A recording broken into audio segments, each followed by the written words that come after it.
देखिए, आज से आप लोगों का सीएमए इंटरमीडिएट का जो बैच है वो शुरू हो रहा है। और इस सीएमए इंटरमीडिएट के बैच में आज की आपकी जो पहली क्लास है वो बेसिकली इंट्रोडक्शन क्लास है। इस इंट्रोडक्शन क्लास के अंदर मैं आपको पूरा सिलेबस के बारे में बातचीत करूंगा। एग्जाम का पेपर पैटर्न क्या है, कोर्स क्या है, इन सब के बारे में बातचीत करूंगा। और किस तरीके से हम लोग अपनी सीएमए इंटरमीडिएट की जर्नी जो है वो तय करेंगे, इसके बारे में बेसिक इंट्रोडक्शन और डिस्कशन आज की क्लास में होगा। चलिए अपन स्टार्ट करते हैं अपने इस पूरे पार्ट को पढ़ना। आज की इस इंट्रोडक्शन क्लास के अंदर मैं आपको जो सब्जेक्ट, पहले तो मैं क्या क्या पढ़ाऊंगा उसके बारे में बातचीत कर लेता हूँ।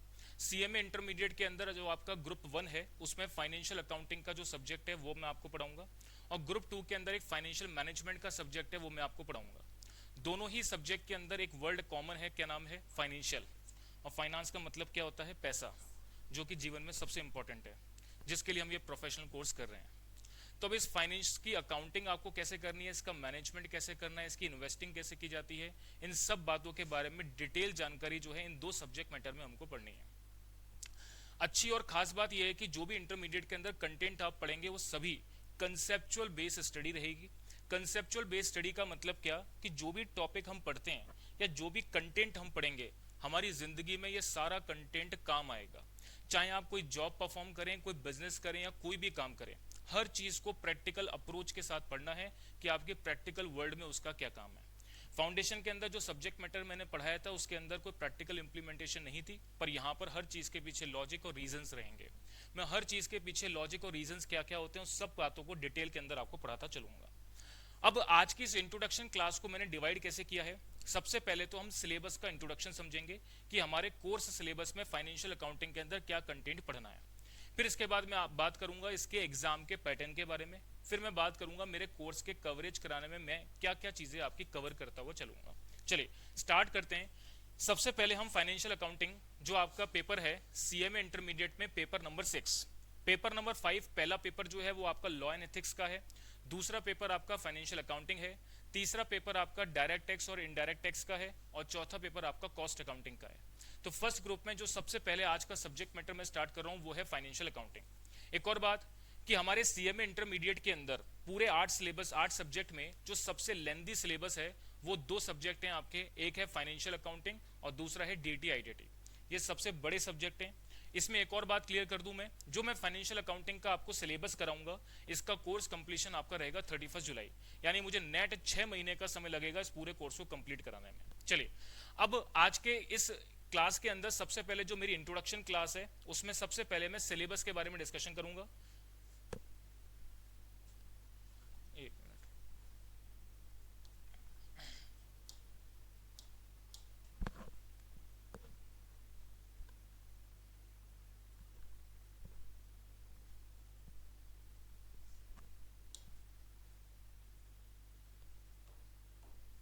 हाँ जी,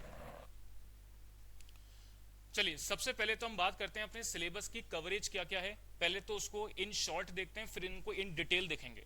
हर चैप्टर के पीछे क्या लॉजिक, क्या रीजन है, उसके बारे में थोड़ा सा इंट्रोडक्शन मैं आपको दूंगा। ये चैप्टर हम क्यों पढ़ रहे हैं, इसका कारण क्या है। फिर जब अपन चैप्टर शुरू करेंगे तो डिटेल में बातचीत करने ही वाले हैं। चलिए देखेंगे अब ध्यान से। देखिए हमारा जो फाइनेंशियल अकाउंटिंग का सिलेबस है उसमें सबसे पहला सेक्शन है सेक्शन ए, जो कि अकाउंटिंग फंडामेंटल्स के बारे में बात करता है। ये अकाउंटिंग फंडामेंटल जो है वो एग्जाम में आपका 15 मार्क्स की कवरेज रखता है। अकाउंटिंग फंडामेंटल के अंदर वो सारे कंसेप्ट या टॉपिक पढ़ाए जाएंगे जो आपने अपने 11th क्लास की अकाउंटिंग में पढ़े हैं, मींस बेसिक अकाउंटिंग के बारे में बातचीत होगी। इसमें कौन कौन से डिटेल चैप्टर आएंगे उसके बारे में अभी थोड़ी सी देर में अपन बात करेंगे। इसके बाद बात करते हैं, अगला चैप्टर है आपका अकाउंटिंग फॉर स्पेशल ट्रांजेक्शंस का, जो कि है bill of exchange, consignment and joint venture. ये टॉपिक कहीं ना कहीं आप अभी फाउंडेशन के अंदर पढ़ के आए हैं। इसकी कवरेज एग्जाम में रहेगी 10% यानी 10 नंबर की। इसके बाद सेक्शन सी जो है वो है प्रिपरेशन ऑफ फाइनेंशियल स्टेटमेंट। इस फाइनेंशियल स्टेटमेंट में 3 टॉपिक आपके कवर रहेंगे। एक तो होगा फाइनल अकाउंट जो 11th क्लास में पढ़ा था। दूसरा है नॉन फॉर प्रॉफिट ऑर्गेनाइजेशन यानी एनपीओ का चैप्टर। और तीसरा एक चैप्टर जो आपने नहीं पढ़ा है वो है इनकम्प्लीट रिकॉर्ड्स के बारे में। इसके बाद अगला एक चैप्टर है जो है पार्टनरशिप अकाउंटिंग। पार्टनरशिप अकाउंटिंग आपने 12th क्लास में पढ़ी है, और यहां पर जब आप पार्टनरशिप को पढ़ोगे तो और भी बहुत सारे कंसेप्ट आएंगे। इसके बारे में भी डिटेल बातचीत में करूंगा कि कौन कौन से कंसेप्ट आप यहां पर पढ़ेंगे। इसके बाद अगला है सेक्शन ई, जो कि है लीज अकाउंटिंग के बारे में, ब्रांच, डिपार्टमेंट। इसके अलावा चैप्टर है इंश्योरेंस क्लेम और हायर परचेस का चैप्टर और है। ये सेक्शन कवर करता है आपका 15% यानी 15 नंबर का। और सबसे आखिर में एक सेक्शन है आपका अकाउंटिंग स्टैंडर्ड। इसमें बहुत सारे अकाउंटिंग स्टैंडर्ड हम पढ़ेंगे जो कि आपके 20 मार्क्स की कवरेज करेगा। तो ये मैंने पूरा सेक्शन आपका जो है section A B C D E F के रूप में बात करी है। अब इसके बारे में थोड़ा डिटेल बात करते हैं, डिटेल के अंदर पूरे सिलेबस को समझते हैं। देखिएगा,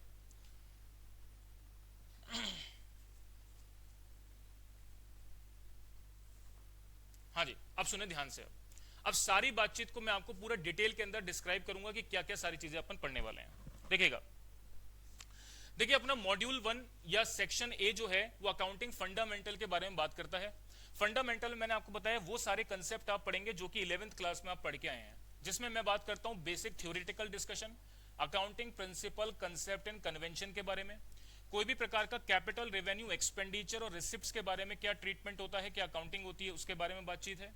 फिर अकाउंटिंग साइकिल के बारे में बातचीत है। अकाउंटिंग साइकिल का मतलब क्या कि कोई भी ट्रांजैक्शन जो भी आप अपने बिजनेस के अंदर देखते हैं उसको सबसे पहले फर्स्ट टाइम आप रिकॉर्ड करते हैं in the form of journal entry, फिर आप उसकी लेजर अकाउंट्स बनाते हैं, फिर आप उसकी ट्रायल बैलेंस बनाते हैं, फिर आप उसके बाद फाइनल अकाउंट प्रिपेयर करते हैं। तो यहाँ पर बेसिक बातचीत की गई है कि आपको जर्नल एंट्री कैसे पास करनी है, लेजर अकाउंट कैसे बनाने हैं, ट्रायल बैलेंस कैसे बनाने हैं, इन सारी बातों के बारे में बातचीत है। इसके अलावा एक चैप्टर आप पढ़ेंगे यहाँ पे bank reconciliation statement, cash book कैसे बनाई जाती है, पासबुक कैसे बनाई जाती है, इसके बारे में बातचीत है। ट्रायल बैलेंस कैसे बनाई जाती है, इसके बारे में बातचीत है। और ये कुछ रेक्टिफिकेशन ऑफ एरर के बारे में बातचीत है। इसके अलावा डेप्रिसिएशन और बैड डेब्ट्स का ट्रीटमेंट क्या होता है। हालांकि ये डेप्रिसिएशन एक सेपरेट चैप्टर के रूप में पढ़ा जाएगा और बैड डेब्ट का ट्रीटमेंट मैं फाइनल अकाउंट्स के साथ में पढ़ाता हूं, तो वहां पर हम इसको डिटेल में पढ़ेंगे। इसके बाद हम बात करते हैं सेक्शन बी जो कि अकाउंटिंग फॉर स्पेशल ट्रांजैक्शन है, जिसमें मैंने bill of exchange, consignment and joint venture कहा। अब हर चैप्टर के बारे में डिटेल बातचीत करते हैं, उसको समझना। देखिए, आपने bill of exchange, consignment and joint venture ये सभी चीजें आपने 11th में भी पढ़ी हैं और फाउंडेशन में भी पढ़ी हैं। तो इसमें यहाँ क्या लॉजिक हुआ कि आपने सीएमए इंटरमीडिएट में कंसेप्ट डाले गए हैं। ये कंसेप्ट आपने जहां भी अपने प्रीवियस क्लासेस के अंदर पढ़ा है और अब यहाँ आप पढ़ोगे, बहुत डिटेल में जाकर के सारी बातें पढ़ोगे। यानी अगर मैं इन ओवरऑल बात करूं, जैसे फॉर एग्जांपल बात करते हैं बिल्स ऑफ एक्सचेंज के बारे में। बिल्स ऑफ एक्सचेंज का मतलब क्या है कि मैंने कोई भी सामान किसी भी व्यक्ति को उधार बेचा। अब वो कस्टमर मुझे कहता है कि साहब मैं पैसा आपको आज पे नहीं कर सकता, मैं आज से 2 महीने 3 महीने बाद पे करूंगा। मुझे उस कस्टमर के ऊपर ट्रस्ट नहीं है कि साहब वो 2 महीने 3 महीने बाद पैसा आके देगा कि नहीं देगा। तो मैं एक लीगल डॉक्यूमेंट बनाता हूँ, उसमें मैं लिखता हूँ कि फलाना व्यक्ति को मैंने फलाना सामान बेचा है, ये फलाना व्यक्ति जो है आज से 3 महीने के बाद मुझे पेमेंट करेगा। उसकी एक फोटोकॉपी अपने पास रखता हूँ, एक फोटोकॉपी सामने वाले को देता हूँ। 3 महीने के बाद सामने वाले व्यक्ति से पेमेंट मांग सकता हूँ। अगर वो व्यक्ति पेमेंट नहीं देगा तो मैं उसके खिलाफ लीगल कार्यवाही करके उस बिल्स ऑफ एक्सचेंज के थ्रू उससे पैसा रिकवर कर सकता हूँ। ये एक बेसिक फंडामेंटल मैंने आपको बताया इस चैप्टर का क्या है। अब इसमें आपने जनरली क्या पढ़ा कि ड्रॉवर कौन होता है, ड्रॉई कौन होता है, उसकी बुक्स में अकाउंटिंग कैसे होती है, सारी बातें तो आपने पढ़ी है। इसके अलावा एक म्यूचुअल अकोमोडेशन का कंसेप्ट भी आता है और उससे रिलेटेड डिटेल क्वेश्चन भी बनते हैं। यहाँ पर जो advance concept bills of exchange के हैं, पहले स्टार्टिंग से धीरे धीरे अपन शुरू करेंगे, फिर एडवांस कंसेप्ट पे आएंगे और वहां पर ये सारे सेक्शन जो हैं वो आपके इंटरमीडिएट के अंदर कवर होगा। इसके बाद हम बात करते हैं, अगला एक चैप्टर है आपका कंसाइनमेंट का। ये उन चैप्टर्स के बारे में बातचीत कर रहा हूं जो आप पढ़ चुके हो, है ना। फिर आगे कुछ नए चैप्टर आएंगे, उनके बारे में बात करेंगे। पहले एक बार इस इंट्रोडक्शन क्लास में डिटेल में आप मेरी बात को सुनते जाएंगे बस। इसके बाद मैंने बात करी कंसाइनमेंट अकाउंटिंग के बारे में बातचीत। कंसाइनमेंट एक बिजनेस फॉर्मेशन है जिसके थ्रू कोई बिजनेसमैन अपने बिजनेस को इंक्रीज करता है। जैसे मान लो मैं कोई भी व्यापार जयपुर शहर में करता हूं, कोई भी गुड्स की मैन्युफैक्चरिंग जयपुर शहर में करता हूं, जयपुर के कस्टमर तक अप्रोच करता हूं। मुझे अपने व्यापार को इंक्रीज करना है, सेल्स को इंक्रीज करना है, तो मुझे मल्टीपल लोकेशंस पे जाना पड़ेगा, जयपुर से बाहर निकलना पड़ेगा। अब जयपुर से बाहर निकलने के लिए मान लीजिए मैं कोटा शहर में जाकर के कुछ अपना व्यापार करूं, तो व्यापार करने के लिए मुझे वहां दुकान खोलनी पड़ेगी, कोई प्रॉपर्टी किराए पर लेनी पड़ेगी, कुछ हैवी इंफ्रास्ट्रक्चर कॉस्ट लगानी पड़ेगी, कुछ स्टाफ मुझे रखना पड़ेगा, फिर वहां पे सामान रखना पड़ेगा, तब मेरी सेल इंक्रीज हो सकती है। लेकिन ये हैवी इंफ्रास्ट्रक्चर कॉस्ट इंकर्ड करना हर किसी के बस की बात नहीं है। तो जनरली बिजनेसमैन क्या करता है, जैसे मैं जयपुर शहर में कोई काम कर रहा हूँ, मल्टीपल लोकेशंस में व्यापार इंक्रीज करना है, तो मैं ऐसे केस में मल्टीपल लोकेशंस पर अपने एजेंट हायर करता हूँ। मैं बोलता हूँ साहब मैं आपको सामान बनाऊंगा, बना करके भेजूंगा, आपको क्या काम करना है, बेचने का काम करना है, इसके अगेंस्ट में मैं आपको क्या दूंगा, कमीशन दूंगा। तो मुझे कोई इंफ्रास्ट्रक्चर कॉस्ट इंकर्ड करने की आवश्यकता नहीं हुई। इंफ्रास्ट्रक्चर कॉस्ट सामने वाला व्यक्ति इंकर्ड करेगा, बस वो केवल बेचेगा मेरे सामान को और उसके अगेंस्ट में कमीशन चार्ज करेगा। अब इस पूरे बिजनेस फॉर्मेशन के अंदर किस तरीके से अकाउंटिंग होती है, किस तरीके से व्यापार चलता है, वो सब बातें अपन इस पर्टिकुलर अकाउंटिंग कंसेप्ट में पढ़ते हैं। हालांकि कंसाइनमेंट आप पढ़ के आ चुके हो तो पूरा फॉर्मेशन तो आपको पता है, बट इसके बारे में जो डिटेल बातचीत है, जैसे और भी जो चीजें आपने नहीं पढ़ी है, वो कुछ इनवॉइस प्राइस मेथड और भी कुछ डिफरेंट मेथड होते हैं जो आपने नहीं पढ़े हैं, वो इस पर्टिकुलर चैप्टर में आप पढ़ेंगे। इसके बाद एक चैप्टर है आपका joint venture. Joint venture chapter के अंदर कुछ नया नहीं है, मींस जो चीज आपने फाउंडेशन में पढ़ी है वो as it is same intermediate में है, कुछ नए कंसेप्ट उसमें नहीं है। जॉइंट वेंचर आप समझते हैं कि किसी पर्टिकुलर पर्पस के लिए एक टेम्पररी पार्टनरशिप दो लोगों के बीच में बनाई जाती है। जैसे ही वो पर्टिकुलर पर्पस जिसके लिए वो पार्टनरशिप बनाई गई थी या बिजनेस शुरू किया गया था, वो पर्पस कंप्लीट होता है, वो पार्टनरशिप या बिजनेस डिसॉल्व होगा और कहानी खत्म हो जाएगी, दोनों व्यक्ति अपना प्रॉफिट और लॉस बांट के अपने घर चले जाएंगे। तो जॉइंट वेंचर एक टेम्पररी पर्पस के लिए बनाया गया बिजनेस है, जिसको मैं एक टेम्पररी पार्टनरशिप के रूप में देख सकता हूं। चलिए इसके बाद आगे की बातचीत करते हैं। इसके बाद अपना सेक्शन सी जो है वो है फाइनेंशियल स्टेटमेंट के रिगार्डिंग। फाइनेंशियल स्टेटमेंट जो है इसमें आप 3 चैप्टर पढ़ेंगे। 3 चैप्टर कौन कौन से मैंने बताए?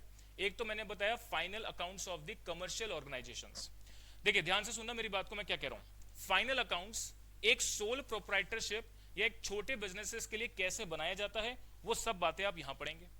और कंपनी से रिलेटेड फाइनेंशियल स्टेटमेंट कैसे बनाए जाते हैं, कंपनी से रिलेटेड फाइनल अकाउंट्स कैसे बनाए जाते हैं, वो एक सब्जेक्ट मैटर आपका ग्रुप 2 में है जिसका नाम है कंपनी अकाउंट्स, वहां पर आप पढ़ेंगे। तो यहां पर जो मैं फाइनेंशियल अकाउंट आपको बनाऊंगा वो किसी सोल प्रोप्राइटरशिप या छोटे बिजनेस से रिलेटेड फाइनल अकाउंट्स कैसे बनाए जाते हैं उसके बारे में बात करेंगे।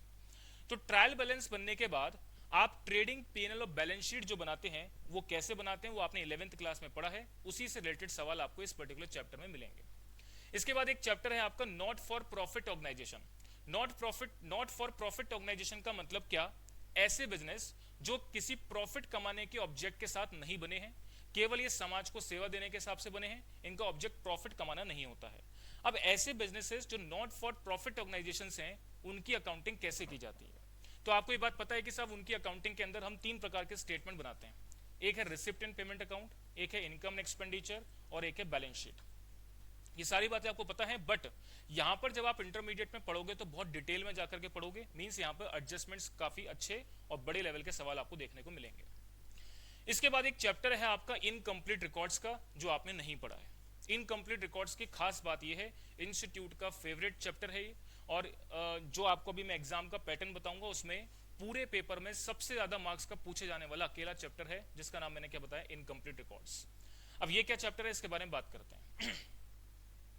जैसे मान लीजिए कोई छोटे बिजनेसेस हैं, छोटे बिजनेसेस क्या करते हैं, डेली बेसिस पर डबल एंट्री सिस्टम पर अकाउंटिंग मेंटेन नहीं करते, यानी कि वो कोई प्रॉपर बुक्स ऑफ अकाउंट नहीं रखते, ना कोई डबल एंट्री सिस्टम पर अकाउंटिंग मेंटेन करते हैं। क्यों? क्योंकि उन छोटे बिजनेस का मतलब मैं बता रहा हूं, रेडी वाले बिजनेस हो गए, छोटी परचूनी की दुकान हो गई, या बहुत छोटे छोटे बिजनेस जिनका साल का टर्नओवर 20 लाख, 25 लाख, 50 लाख, 60, 70 लाख इतने तक का है, वो छोटी मोटे बिजनेस हैं, वो अकाउंटिंग को प्रॉपर मेंटेन नहीं करते। क्यों नहीं मेंटेन करते? क्योंकि उनके पास प्रॉपर नॉलेज नहीं है, इसके अलावा उनके पास इतने फंड नहीं है कि वो किसी अकाउंटेंट को हायर करके अपनी अकाउंटिंग को प्रॉपर तरीके से मैनेज कर सकें। भाई बड़े बिजनेस तो क्या करेंगे, बड़े प्रोफेशनल हायर करेंगे, बड़े लोग हायर करेंगे और उनसे अकाउंटिंग करवाएंगे, लेकिन छोटे बिजनेस के पास इतने फंड नहीं है, ना इतनी नॉलेज है कि वो प्रॉपर अकाउंटिंग कर सकें। तो वो अपनी अकाउंटिंग क्या करते हैं, कच्चे में करते हैं। कच्चे में करने का मतलब क्या, डायरी में लिख लेंगे, सब आज मैंने इस फलाना व्यक्ति को उधार माल बेचा, इस फलाना व्यक्ति से उधार माल खरीदा, इतना कैश कलेक्शन गल्ला आज इतना बैठा, इतना मैंने बैंक में पैसा जमा करा दिया, इतना रिसिप्ट पेटीएम से आ गई, इतनी गूगल पे से आ गई, इतना अकाउंटिंग ट्रांजैक्शन मेरा जो है इस तरीके से बैंक में ट्रांजैक्शन हुआ, इतना कैश में ट्रांजैक्शन हुआ। आज के हिसाब किताब में वो लिखता है कि भाई आज मैंने इतना तो कमाया, इतना खर्चा किया, नेट मेरा इतना बचा, बस उस पन्ने को फाड़ के कहानी खत्म।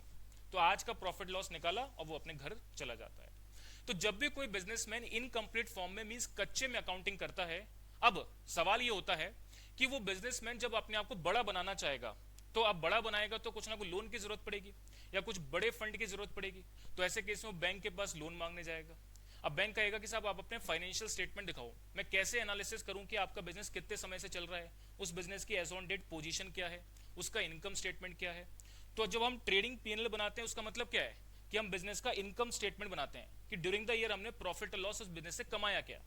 और बैलेंस शीट बनाने का पर्पस क्या होता है कि बैलेंस शीट के थ्रू हम असेट्स और लायबिलिटी की एज ऑन डेट पोजीशन का पता लगाते हैं कि बिजनेस की पोजीशन क्या है।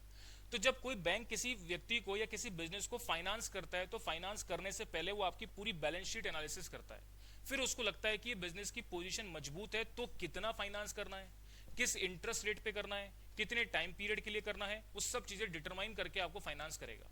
अब जब आपके प्रॉपर अकाउंट्स मेंटेन नहीं होंगे तो सामने वाला व्यक्ति आपको फाइनेंस भी नहीं देगा।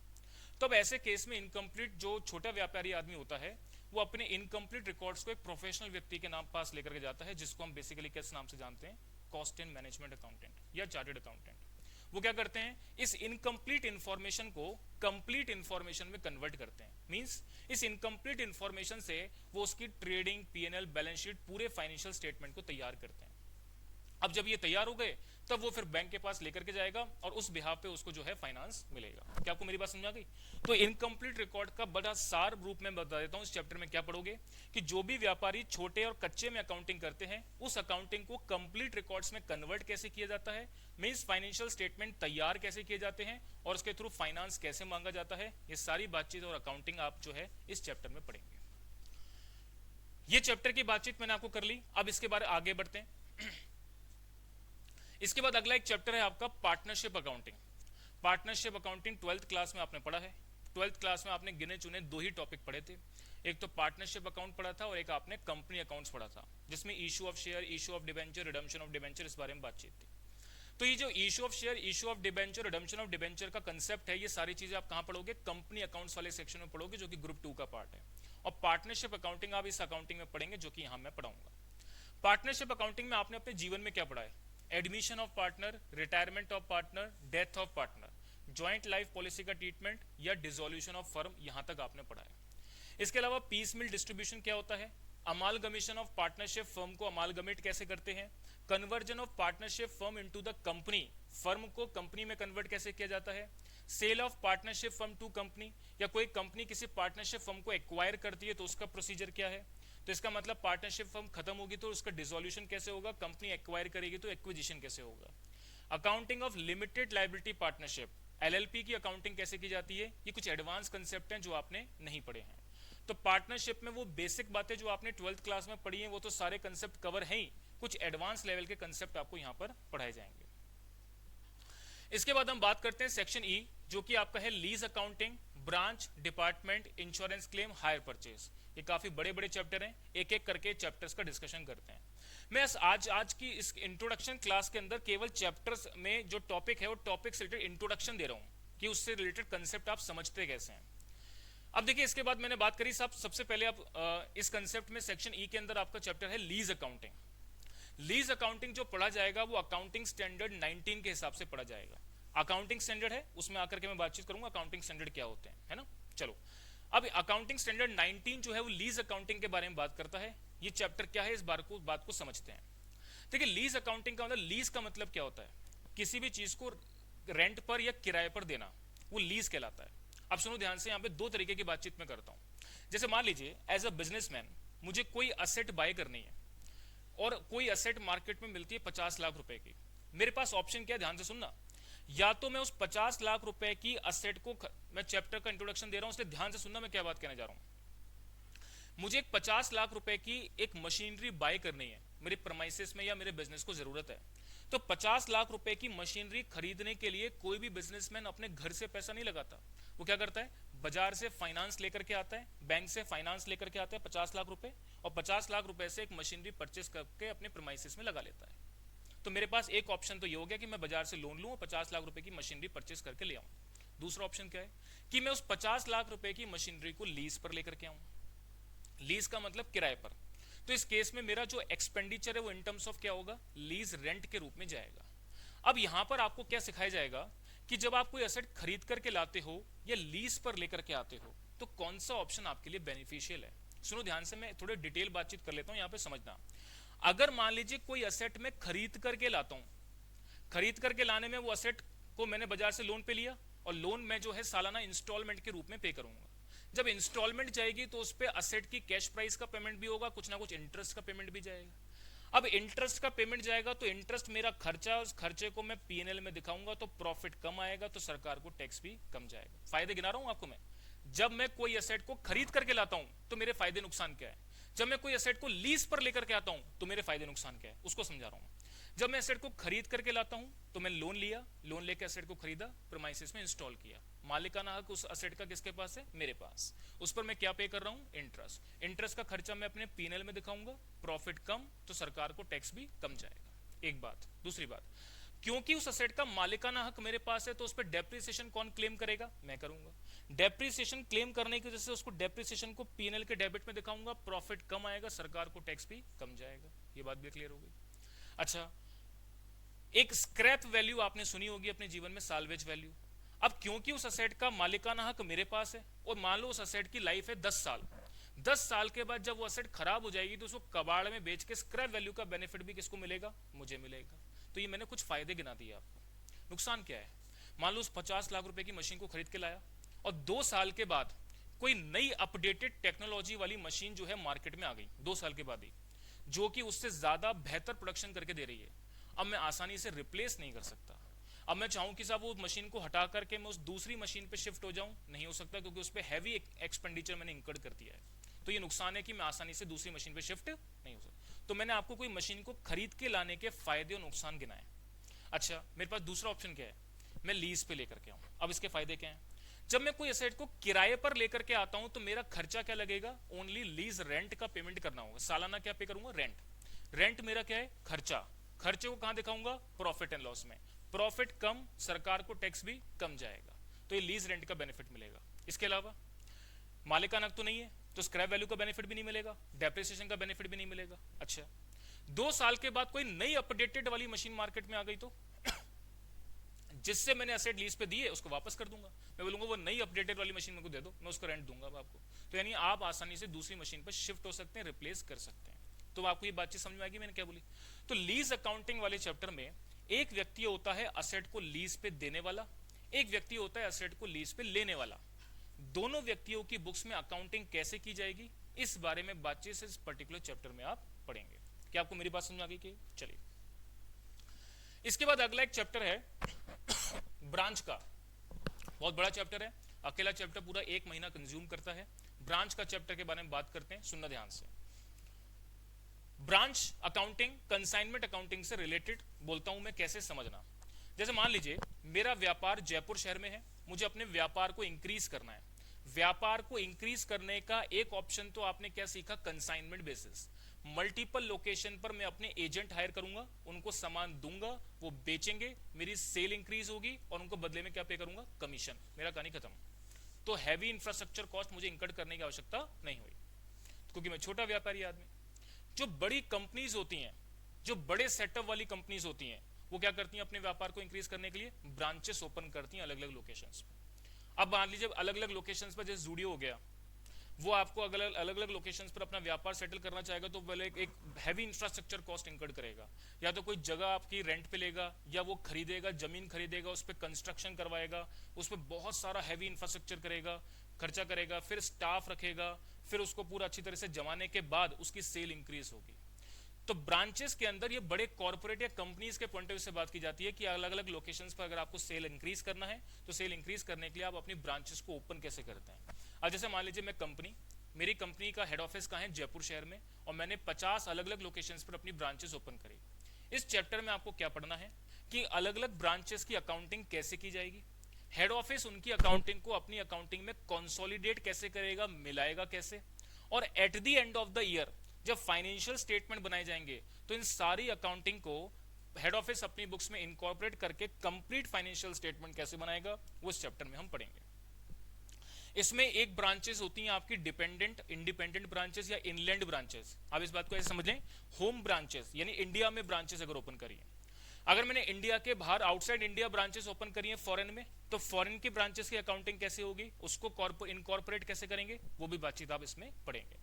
तो ब्रांचेस का मतलब मैंने आपको बता दिया कि आपकी सेल इंक्रीज करने के लिए आप अलग अलग लोकेशंस पर जो अपनी सेटअप करते हैं उनसे रिलेटेड आप अकाउंटिंग कैसे करोगे और कंसोलिडेट कैसे करोगे। साथ में फॉरेन ब्रांच का कंसेप्ट भी आप यहां पर पढ़ेंगे। इसके बाद हम बात करते हैं, अगला चैप्टर जो है वो आपका है डिपार्टमेंटल अकाउंट्स के बारे में। डिपार्टमेंटल अकाउंट्स क्या है उस बात को समझना।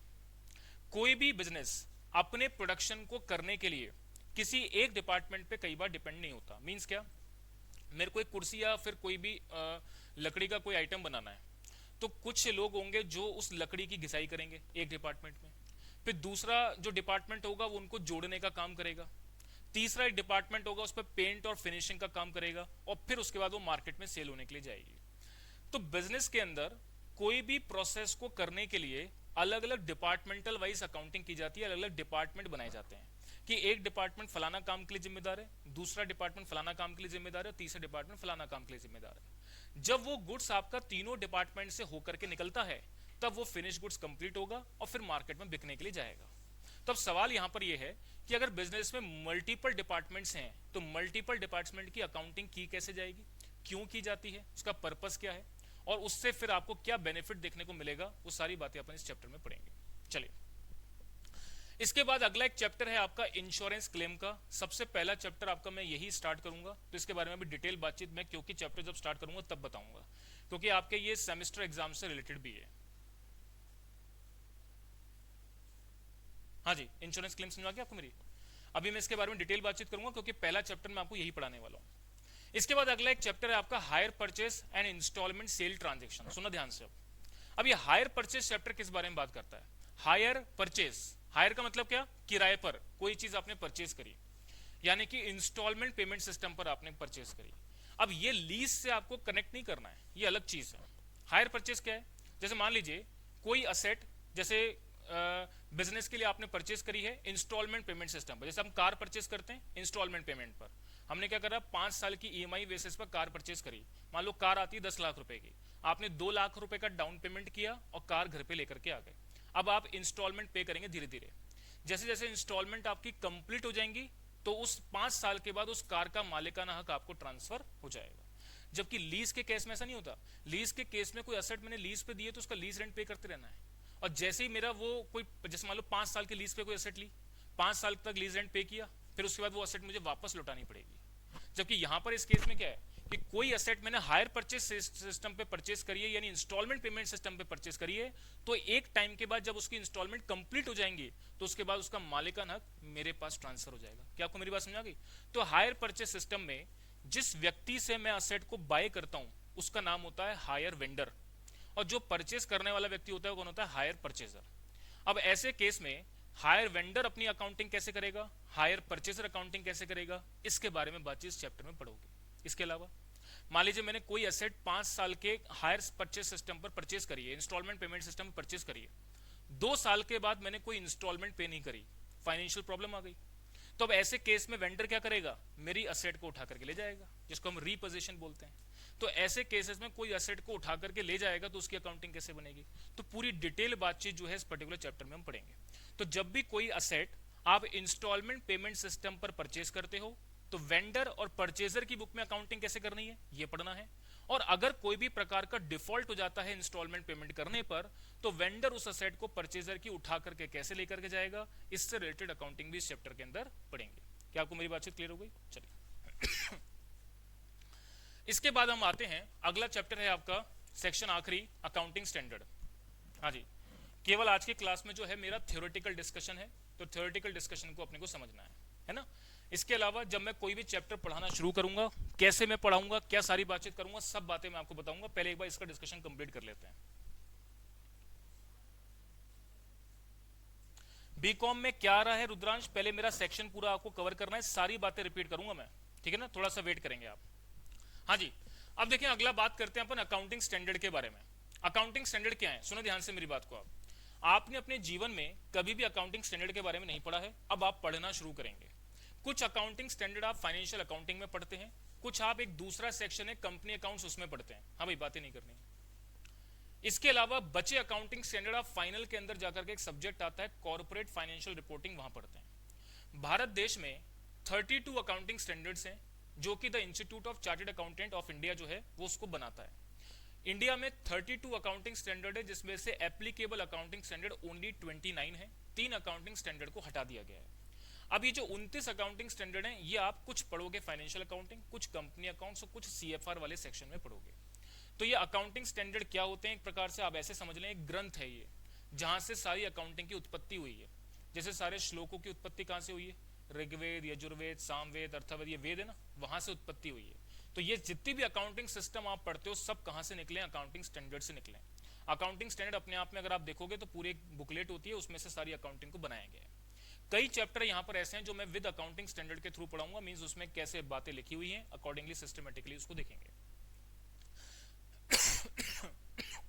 अब इसमें देखिए सबसे पहले है gap, generally accepted accounting principle, as accounting standard, और एक है इंडियस, और एक होता है आईएफआरएस।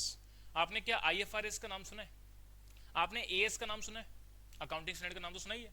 इंडियस का नाम सुना है क्या आपने कहीं? ऐसा वर्ड कभी नहीं सुना। इसके अलावा आपने आईएफआरएस सुना है? International financial reporting system. IFRS आप कहां पढ़ोगे? फाइनल में जाकर के पढ़ोगे। मैं थोड़ा सा इसके बारे में इंट्रोडक्शन देता हूं, ध्यान से सुनना। भारत देश में जितने भी बिजनेस चलते हैं उसकी अकाउंटिंग को अगर आपको समझना है तो आप अकाउंटिंग स्टैंडर्ड को स्टडी कर लो या इंडियस को स्टडी कर लो, तो आपको पता लग जाएगा। मान लीजिए अमेरिका के अंदर क्या अकाउंटिंग होती है वो मुझे समझना है, तो अकाउंटिंग समझने के लिए वही सारे कंसेप्ट जो आप इंडिया में पढ़ते हो ना, वही सारे वहां एप्लीकेबल है, कोई नई चीज नहीं है। बट कुछ कॉमन पैरामीटर हैं जिनको पढ़ने के बाद आप उनकी अकाउंटिंग सिस्टम और हमारे अकाउंटिंग सिस्टम को मिला करके पढ़ सकते हो, समझ सकते हो। उसके लिए आपको कुछ आईएफआरएस हैं, वो आईएफआरएस पढ़ने होते हैं। ये इंटरनेशनल फाइनेंशियल रिपोर्टिंग सिस्टम वाले आईएफआरएस जो हैं वो आपको फाइनल में पढ़ाए जाते हैं। तो आईएफआरएस आपका मदद किस बारे में करते हैं कि आप इंडियन अकाउंटिंग स्टैंडर्ड को विदेशों के अकाउंटिंग सिस्टम से कैसे मैच करोगे, इसके लिए वो आईएफआरएस आपके पढ़े जाते हैं। अब एएस के अंदर कुछ अमेंडमेंट आने थे, चेंजेस आने थे, तो इसको करने के लिए जो the institute of chartered accountant of India है उसने इंडियस लॉन्च करें। तो एएस का एडवांस वर्जन क्या हो गया? इंडियस। तो आपको एएस भी समझ में आना चाहिए, तभी इंडियस समझ में आएंगे। एक बात, जब भी कोई एएस मैं आपको पढ़ाऊंगा तो वो एएस में क्या बातचीत की गई है और फिर इंडियस के अंदर क्या इंप्रूवमेंट किया गया है वो भी मैं आपको बताऊंगा कि एएस में क्या कमी रह गई जिसको इंडियस में कंप्लीट किया गया है, वो दोनों बातें अपन पढ़ेंगे। बट यहां पर पढ़ाई किसको जा रहा है? एएस को पढ़ाया जा रहा है, लेकिन इंडियस से रिलेटेड केवल थ्योरेटिकल डिस्कशन है, तो वो मैं थ्योरेटिकल डिस्कशन करूंगा, बाकी प्रैक्टिकल डिस्कशन जो है वो अकाउंटिंग स्टैंडर्ड से रिलेटेड है। अब इसमें देखिए पहला अकाउंटिंग स्टैंडर्ड जो है वो है AS1 disclosure of accounting policies के बारे में। कोई भी बिजनेस अपनी जब अकाउंटिंग सिस्टम को मैनेज करता है तो वो क्या क्या डिस्क्लोजर रिक्वायरमेंट होती है वो आपको बताना जरूरी होती है। मींस क्या, उसको सुनना ध्यान से। जब आपका फाइनेंशियल ईयर खत्म होता है, कब खत्म होता है? या तो 31 दिसंबर या 31 मार्च। जनरली अकाउंटिंग सिस्टम जो माना जाता है वो अप्रैल टू मार्च माना जाता है। 31 मार्च को जब अकाउंटिंग खत्म होती है तो जैसे आपने अभी अगर टैक्स में पढ़ोगे तो एक प्रीवियस ईयर का कंसेप्ट होता है और एक असेसमेंट ईयर का कंसेप्ट होता है। यानी किसी एक साल में इनकम कमाई जाती है और उससे रिलेटेड टैक्स आपका असेसमेंट ईयर में पे किया जाता है। तो 31 मार्च को जब आपकी अकाउंटिंग क्लोज होती है तो अगले फाइनेंशियल ईयर के अंदर उस पूरे अकाउंट्स की ऑडिट होती है। ऑडिट होने के बाद सरकार उसको एज ए रिटर्न उसको एक्सेप्ट करती है। तो जब भी आप कोई फाइनल अकाउंट्स को, अपनी कंपनी के अकाउंट्स को इनकम टैक्स डिपार्टमेंट की साइट पे अपलोड करते हैं, उसका एक प्रोसीजर है, वो जो सब चीजें टैक्स में आप पढ़ेंगे, तो वहां पर आप अपने फाइनेंशियल स्टेटमेंट को अटैच करते हैं। फाइनेंशियल स्टेटमेंट में क्या क्या चीजें आती हैं? तो आप बोलेंगे ट्रेडिंग आता है, पीएनएल आता है, बैलेंस शीट आता है, और कुछ आता है? कैश फ्लो स्टेटमेंट आता है ना? तो जब कोई आदमी बोले आपको कि फाइनेंशियल स्टेटमेंट का मतलब क्या, ट्रेडिंग, पीएनएल, बैलेंस शीट और कैश फ्लो स्टेटमेंट, ये सारे स्टेटमेंट पूरे एनालिसिस होकर के ऑडिट किया जाता है और उसके बाद एक डिस्क्लोजर पॉलिसी और लगती है। एक डिस्क्लोजर रिक्वायरमेंट के थ्रू यहाँ पर क्या क्या चीजें आपको लगानी होती हैं वो यहाँ पर बतानी होती है। वो क्या होती है कि पिछले साल की तुलना में इस साल आपने अकाउंटिंग सिस्टम में क्या बदलाव किए, क्या नई चीजों को आपने जोड़ा, किन चीजों की वजह से आपके सिस्टम पर चेंज आया, क्या नई नई चीजें आपने अपने सिस्टम में इंप्लीमेंट करी, सारे डिस्क्लोजर रिक्वायरमेंट आपको बताने पड़ते हैं। उसके बाद ही वो फाइनेंशियल अकाउंट कंप्लीट माने जाते हैं और फिर वो इनकम टैक्स डिपार्टमेंट में सबमिट होते हैं। अब क्या क्या है वो सारी बातें इस चैप्टर में पढ़ेंगे। इसके बाद अगला अकाउंटिंग स्टैंडर्ड है प्रॉपर्टी प्लांट एंड इक्विपमेंट के बारे में, जो कि AS10 बात करता है। AS10 प्रॉपर्टी प्लांट इक्विपमेंट की अकाउंटिंग करता है। इस बात को समझना कैसे, एक आपने अकाउंटिंग स्टैंडर्ड 6 हुआ करता था पहले डेप्रिसिएशन का, जिसको अब हटा दिया गया है। तो डेप्रिसिएशन की अकाउंटिंग कहां पढ़ते हैं अपन? AS10 में पढ़ते हैं। चलिए, ये प्रॉपर्टी प्लांट इक्विपमेंट की अकाउंटिंग कैसे करते हैं उसके बारे में बात करेगा। ये आपके कोर्स के अंदर है, वो बता रहा हूं केवल मैं। Effects of change in foreign exchange rate, AS11 पढ़ते हैं। इसमें क्या है, कोई भी बिजनेस मैं इंपोर्ट एक्सपोर्ट से रिलेटेड करता हूं तो इंपोर्ट एक्सपोर्ट के अंदर डेली बेसिस पर डॉलर और रुपए की कीमत में चेंज आता है। या अगर मैं येन, जापानीज येन के बात करता हूं, पाउंड के बारे में बात करता हूं, या और भी कोई फॉरेन करेंसी की बात करता हूं, तो कोई भी इंपोर्ट एक्सपोर्ट के ट्रांजैक्शन में फॉरेन करेंसी के चेंज होने की वजह से कोई प्रॉफिट और लॉस होता है, तो उसकी अकाउंटिंग को कैसे करना है वो इस चैप्टर के अंदर आप पढ़ेंगे। इसके अलावा अगला चैप्टर है AS12 गवर्नमेंट ग्रांट के बारे में। गवर्नमेंट ग्रांट क्या बात करता है कि मेरे बिजनेस के अंदर कोई भी बिजनेस से रिलेटेड कोई भी प्रकार की सब्सिडी गवर्नमेंट से अगर मिलती है, बेनिफिट मिलता है, तो उसको मुझे अपनी अकाउंटिंग को कैसे करना है, वो गवर्नमेंट ग्रांट के बारे में यहां बातचीत करेंगे। इसके अलावा एक है बोरोइंग कॉस्ट। बोरोइंग कॉस्ट का मतलब क्या, जब भी कोई असेट या कोई भी चीज उधार में परचेस करता हूं तो उसकी इंटरेस्ट कॉस्ट मुझे कब कैपिटलाइज करनी है, कब नहीं करनी, उससे रिलेटेड क्या क्या मेरा ट्रांजैक्शन कॉस्ट इंकर्ड होगा, उन सब की अकाउंटिंग करेंगे। बोरोइंग का मतलब उधार पे लेना, उस पे लगने वाली कॉस्ट क्या होती है, इंटरेस्ट कॉस्ट, उसकी अकाउंटिंग कैसे करनी है वो आपको ये AS16 आपको बताएगा। ये सबसे बड़ा अकाउंटिंग स्टैंडर्ड है इन सब में। इसके बाद है accounting of tax on income. देखो ये सारी चीजें अब जब आपको पढ़ाई जाएंगी तभी डिटेल में समझ में आएंगी, केवल मैं आपको नाम के थ्रू समझा रहा हूं कि इसमें बातचीत क्या है। टैक्स ऑन इनकम का, जब इनकम कमाओगे उस पर टैक्स जो आप पे करते हो वो कैसे कैसे पे करते हो, उससे रिलेटेड बातचीत है, ठीक है ना। चलो ये मैंने आपको सिलेबस के बारे में थोड़ी सी बातचीत करी, ये बात समझ आ गई कि आपको मैंने सिलेबस के बारे में क्या बताया। चलिए अब मैंने एक सिलेबस की डिस्कशन के बाद अब बात करते हैं इसके एग्जाम के पैटर्न के बारे में, और फिर मैं बात करूंगा मेरी कवरेज कैसे रहेगी, उस बात को सुनना ध्यान से। देखिए अपने एग्जाम का पेपर पैटर्न, हालांकि इससे पहले टेक्स्ट में शायद सर ने बता दिया होगा कि आपका जो एग्जाम का पेपर पैटर्न है उसमें 100 नंबर का आपका पेपर है, जिसमें आपके 30 मार्क्स के एमसीक्यू आते हैं। तो पहला सेक्शन आपका एमसीक्यू का रहेगा जिसमें 15 क्वेश्चन आपके एमसीक्यू के होंगे, हर क्वेश्चन 2 मार्क्स का है, तो टोटल कवरेज कितनी हो गई, 30 मार्क्स की। एमसीक्यू के लिए आपको कुछ एक्सप्लेनेशन नहीं देखनी, कुछ नहीं देखनी, एक OMR शीट आएगी, उसके अंदर आपको भरना है, कहानी खत्म, और वो वहीं सबमिट हो जाएगी। 70 नंबर का आपका डिस्क्रिप्टिव पेपर है। ये OMR शीट का कंसेप्ट भी इसी अटेम्प्ट से लॉन्च हुआ है, इससे पहले नहीं था। इससे पहले क्या होता था कि आपको अपने कॉपी में लिखना पड़ता था सारा बात, अब नहीं लिखना है, अब केवल OMR भरना है, कहानी खत्म हो जाएगी। 70 नंबर का जो आपका पेपर है उसमें 5 क्वेश्चन आपके डिस्क्रिप्टिव आएंगे, 7 क्वेश्चन डिस्क्रिप्टिव आएंगे, उसमें से 5 करने होंगे। हर एक सेक्शन आपका 14 मार्क्स की कवरेज करेगा। तो 5 क्वेश्चन, हर एक क्वेश्चन कितने नंबर का है, 14 नंबर का, तो 14 5 का कितना हो गया, 70। तो इसका मतलब 7 में से 5 अटेम्प्ट करने, तो 2 आप छोड़ सकते हो, 14 नंबर के 2 क्वेश्चन छोड़ सकते हो, और वो जो 2 क्वेश्चन आपके रहेंगे वो इसका मतलब पेपर कितने का हो गया, 128 नंबर का हो गया। तो 128 में से आपको 100 नंबर का पेपर अटेम्प्ट करना है। अब बड़े क्वेश्चन में से 7 में से कोई 5 अटेम्प्ट करना है। अब जो 5 क्वेश्चन आएंगे उसमें हर एक क्वेश्चन 14 नंबर का है, तो हर एक क्वेश्चन 14 नंबर का नहीं आएगा, उसमें कॉम्बिनेशन बन करके आएंगे। 7 नंबर के 2 सवाल आ गए, 9 और 5 नंबर का सवाल आ गया, 8 और 7 नंबर का सवाल आ गया, 6 और अकॉर्डिंगली 8 नंबर का सवाल आ गया। इस तरीके से अलग अलग कॉम्बिनेशन बन के आएंगे। तो आप मोटे मोटे तौर पर मान लो 5 क्वेश्चन अटेम्प्ट करने हैं तो आपको 5 नहीं 10 सवाल अटेम्प्ट करने होंगे, 5 नहीं 10 करने होंगे। लेकिन एक सेक्शन मैंने आपको बताया ना, इनकम्प्लीट रिकॉर्ड इंस्टीट्यूट का फेवरेट है, 14 नंबर का अकेला पूरा क्वेश्चन आता है, पूरा एक क्वेश्चन बनाने में एक समय लगता है। तो जैसे पार्टनरशिप हो गया, वो एक चैप्टर ऐसा है जो कंटेन करता है इस तरीके की कैरेक्टरिस्टिक्स जिसमें आप 14 नंबर का सवाल बना सकते हो। इसके अलावा इनकम्प्लीट रिकॉर्ड हो गया, इसके अलावा ब्रांच का चैप्टर हो गया, ये सारे वो सेक्शन में आपको बता रहा हूं जो कि कवर करता है। चलिए ये बात मैंने आपके सामने क्या कर ली, सिलेबस के बारे में, एग्जाम के पैटर्न के बारे में। अब बात करते हैं कवरेज की। अब जब मैं आपको कोई भी चीज पढ़ाऊंगा तो मेरी कवरेज कैसे रहेगी उस बात को समझना।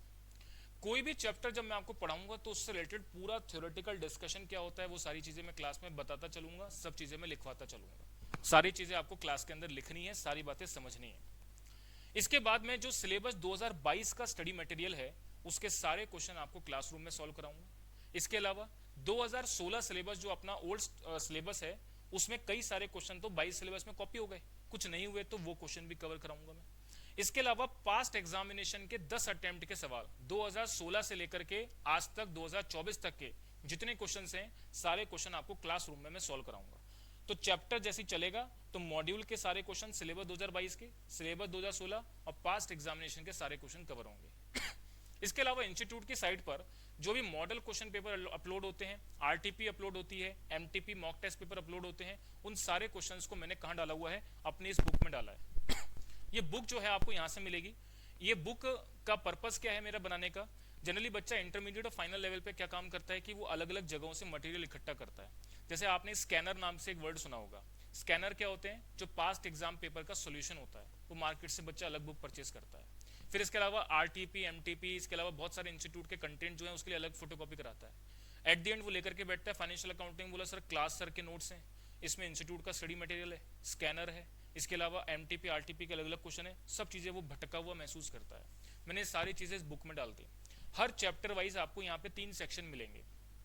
एक मिलेगा आपको प्रैक्टिस क्वेश्चन का, जिसके अंदर आपको मिलेंगे 2022 सिलेबस के क्वेश्चन। एक सेक्शन मिलेगा एक्स्ट्रा प्रैक्टिस क्वेश्चन का, जिसमें आपको 2016 और डिफरेंट टाइप ऑफ क्वेश्चन मिलेंगे।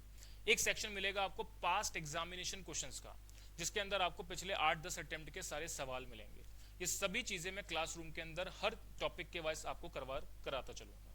क्या आपको मेरी बात समझ आ गई? मैं कैसे कवरेज करूंगा? चलिए, ये बातचीत मैंने आपको पूरे सिलेबस के बारे में बता दी। अब बात कर लेते हैं मेरे पढ़ाने के तरीके के अंदर जो पूरे साल भर की जर्नी है, उसको इन शॉर्ट में आपको बता देता हूं। कई बार मैंने बताया हुआ है, दोबारा से मैं बता रहा हूं, ध्यान से सुनना आप। फाउंडेशन के बाद इंटरमीडिएट और फाइनल। इंटरमीडिएट आपके जीवन की सबसे इंपॉर्टेंट जर्नी है। मीन्स आप ये बात को समझ लेना मेरी बहुत अच्छी तरह से, कि आपने अपने जीवन में जितनी सीरियसनेस के साथ पढ़ाई आज तक कभी नहीं करी है, वो आपको करनी है। ये इंटरमीडिएट की जर्नी आपका जीवन तय करेगी।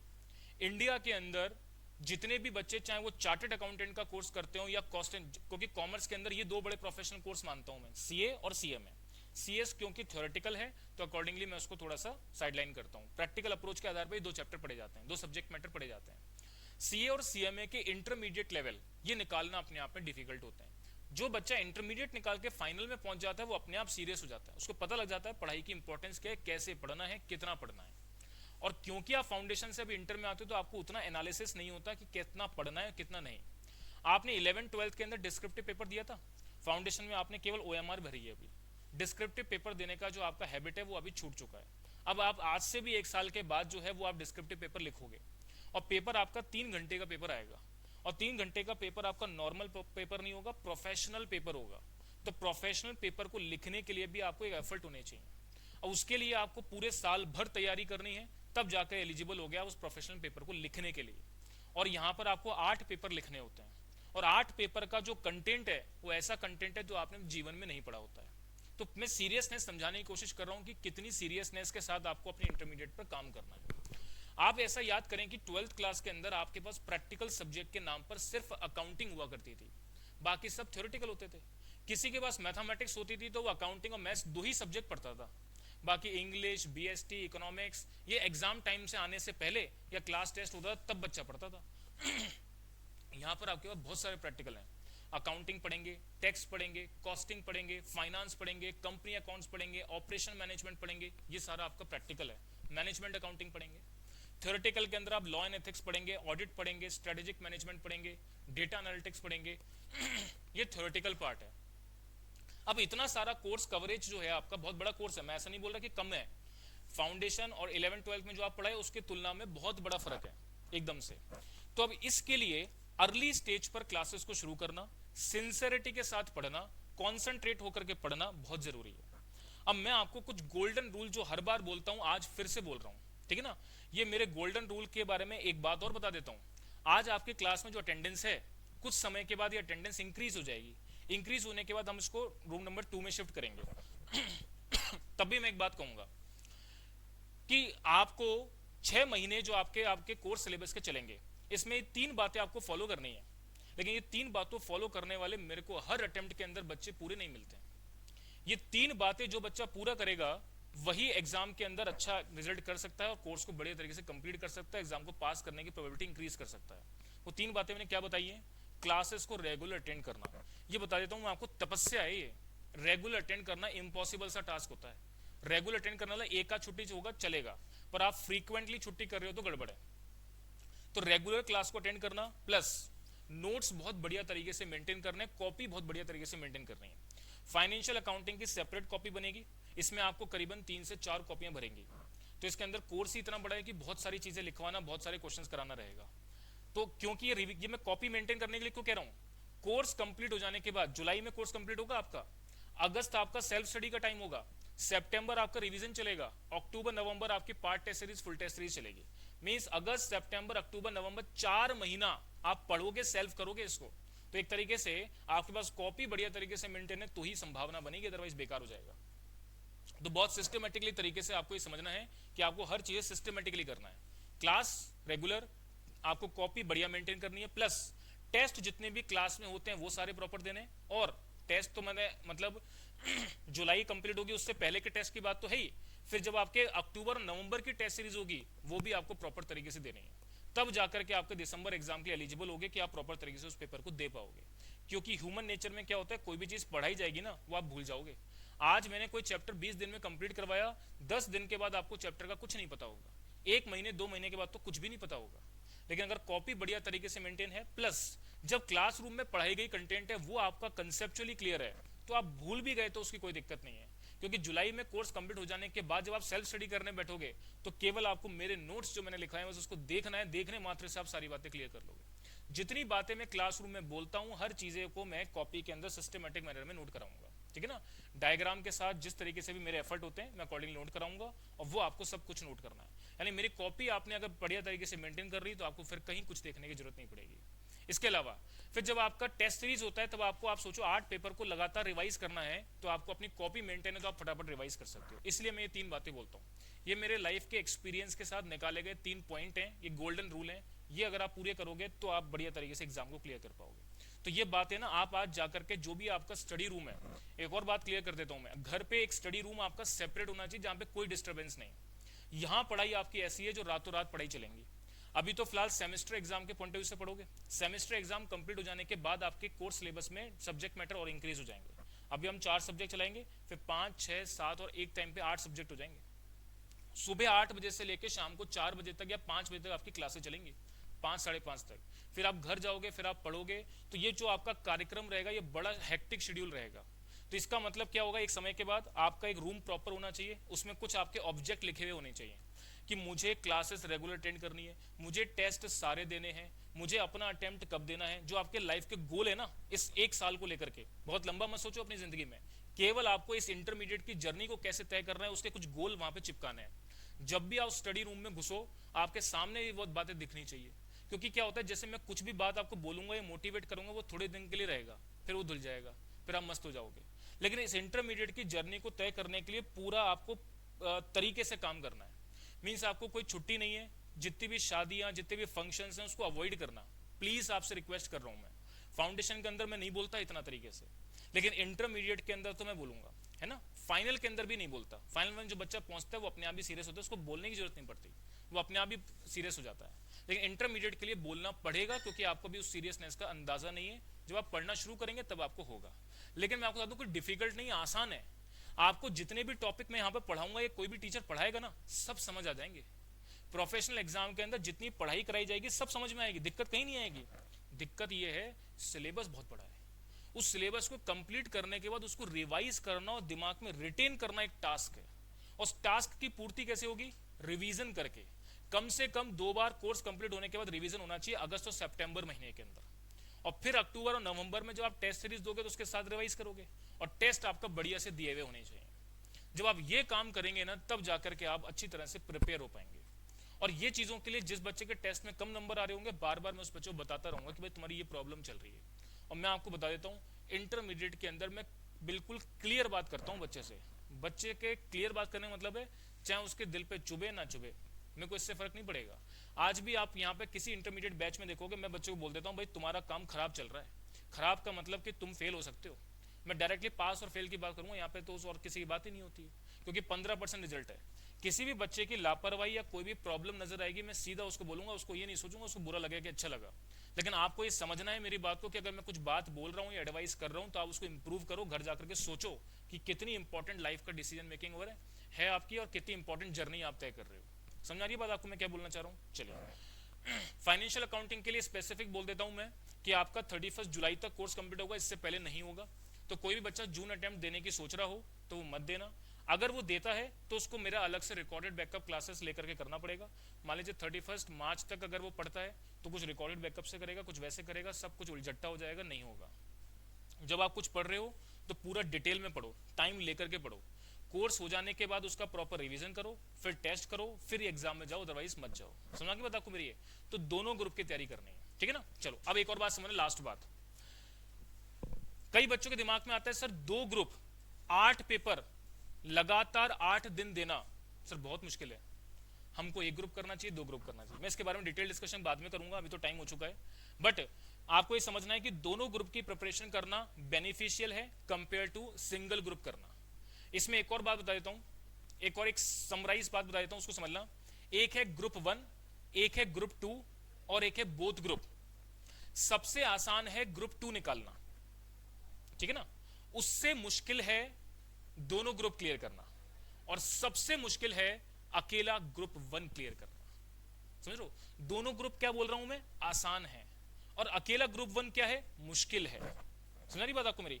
क्योंकि जब आप बोथ ग्रुप करने जाते हो तो वहां पे सेट ऑफ बेनिफिट मिलता है, और ग्रुप 1 के लिए जितने एफर्ट लगेंगे, सपोज 500 घंटों में आप ग्रुप 1 तैयार करते हो, तो 250 से 300 घंटों में ग्रुप 2 तैयार हो जाएगा, यानी उससे आधे एफर्ट के अंदर आपका ग्रुप 2 तैयार होगा। तो मींस आपको यहां पर आपको एट दी एंड ये रियलाइज होगा एक समय पश्चात जाकर के कि आप जो है दोनों ग्रुप का सेट ऑफ करके आराम से निकाल सकते हो। एक और बात, आपका जो कोर्स कंप्लीशन है वो 31 जुलाई को होगा, तो आपके पास अगस्त का महीना है, सितंबर का महीना है, दिसंबर अटेम्प्ट में बैठने के लिए रजिस्ट्रेशन एग्जामिनेशन फॉर्म की लास्ट डेट होती है 10 अक्टूबर, तो आपके पास अगस्त सितंबर अक्टूबर का करीबन आधा महीना, तो 2.5 महीना आपके पास वो है जिसमें आप सेल्फ स्टडी करके ये एनालिसिस कर सकते हो क्या मैं एक ग्रुप दे सकता हूं और क्या मैं दोनों ग्रुप दे सकता हूं। तो उस तैयारी पर कोर्स तो आपको पूरा करो, फिर उसके बाद आप उस 2.5 महीने में ये डिसाइड करो कि मुझे एक ग्रुप करना है, पहला करना है, दूसरा करना है, बोथ करना है, क्या करना है। लेकिन जो बच्चा अभी अर्लीस्ट स्टार्ट करेगा वो आराम से कर लेगा। मैं आपको बता दूं, एडमिशन जनवरी में भी होंगे, फरवरी में होंगे, मार्च में भी होंगे, अप्रैल में भी होंगे। अप्रैल के बाद एडमिशन हम लेते भी नहीं है। जो बच्चे अप्रैल में भी एडमिशन करते हैं वो भी 2 ग्रुप देने की सोचते हैं, और वो दे भी सकते हैं। जो मई जून में आएगा वो उसके लिए पॉसिबल नहीं है, फिर वो रिकॉर्डेड बैकअप से करता है। बहुत सारी रिकॉर्डिंग्स हमारी ऐसी हैं जो अप्रैल में जून में, जुलाई में बिकती हैं दिसंबर अटेम्प्ट के लिए बोथ ग्रुप की, और बच्चा वो रिकॉर्डिंग में कर लेता है, और कई उसकी प्रोबेबिलिटी पास होने की ना के बराबर होती है, बहुत कम होती है। क्योंकि एग्जाम कोई क्लासेस को या सब्जेक्ट को पढ़ लेना अपने आप में ये नहीं होता कि मैं एग्जाम में परफॉर्म कर दूंगा। उसके लिए पढ़ने के बाद उसका मल्टीपल रिविजन आवश्यक है, और उसका टेस्ट आवश्यक है, लिखना आवश्यक है, तब जाकर के उसकी पूर्ति होती है। तो ये सारी बातें मैंने आपको जो बताई है वो आपको समझ आ गई होंगी, ठीक है ना। चलो, तो आज के सेशन के अंदर अपन इतना रखते हैं। अब कल से मैं अपना पहला चैप्टर स्टार्ट करूंगा, और मैं बता देता हूं अभी मैं कौन से चैप्टर स्टार्ट करूंगा जो आपके सेमेस्टर 1 से रिलेटेड है, यानी जो आपका सेमेस्टर का एग्जाम अभी जनवरी में होने वाला है उससे रिलेटेड टॉपिक्स जो हैं वो आप मुझे बता देना, कुछ तो मुझे पता होते हैं, वो मैं आपको जो है यहाँ पर कराऊंगा, ठीक है ना। चलिए, आज के सेशन में इतना रखते हैं, धन्यवाद।